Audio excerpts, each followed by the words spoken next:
Bwana Yesu asifiwe sana, mpendwa mtazamaji wa MHAE TV na wa kipindi chetu cha mkate wa leo. Karibu sana.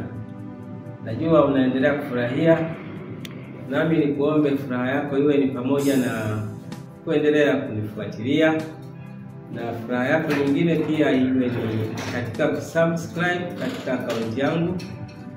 Kwa njia hiyo utakuwa umeniunga mkono. Tunatazama tabia za upendo, na tuko tabia ya 8. Tumefikia tabia ya 8 katika waraka wa Mtume Paulo kwa Wakorintho sura ya 13 mstari wa 5.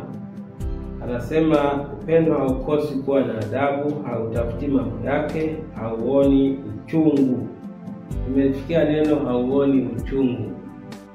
Uchungu hapa maana yake ni maumivu. Upendo hauoni uchungu, hauoni maumivu. Mtu mwenye upendo hana uchungu. Uchungu hapa tugawanye katika makundi mawili. Kuna uchungu wa maumivu ya labda mtu anajisikia maumivu katika mwili, lakini uchungu pia ni namna uchungu wa moyoni. Mtu anajisikia vibaya moyoni. Sasa mwenye upendo haoni uchungu. Wapi? Kwenye mambo ya wengine. Kwa mfano, mtu mwingine mwenzake akipata anajisikia uchungu vibaya mno, moyo wake unaumia sana. Kwa nini amepata kabla yangu? Kwa nini amepata kama mimi? Kwa nini na yeye? Kwa hiyo mtu mwenye uchungu wa namna hii hana upendo. Lakini mwenye upendo haoni uchungu mwenzake akipata, anafurahi sana, anashangilia kwamba na mwenzake amepata. Lakini pili, upendo hauoni uchungu, maana yake hausikii maumivu ya mwilini.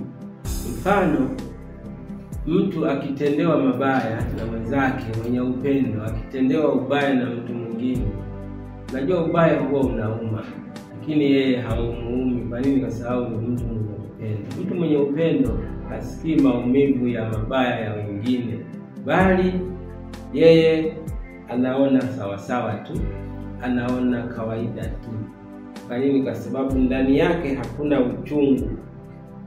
Moyoni mwake yeye anajisikia furaha tu.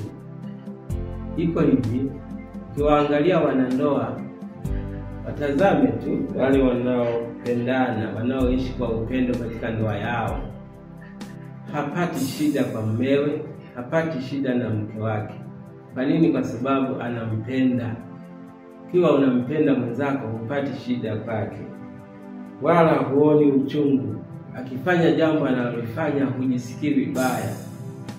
Iko hivi, kwa mfano mume au mke mwenzake akimtendea mabaya, hahesabu, haoni kwamba ni kitu cha maana, lakini yeye anachofurahia ni ule upendo wao, ni ile ndoa yao ndio anayefurahia.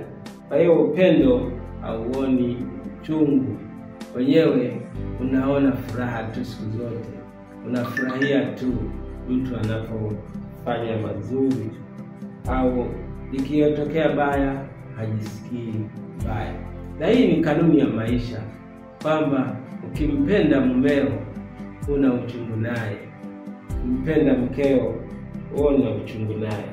Lazima unamfurahia wakati wote, akiwepo ama asipokuwepo.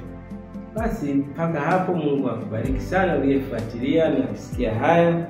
Tutane tena kwenye kipindi kingine kinachokuja. Kwa jina lake Mungu Baba, Mwana na Roho Mtakatifu. Amen.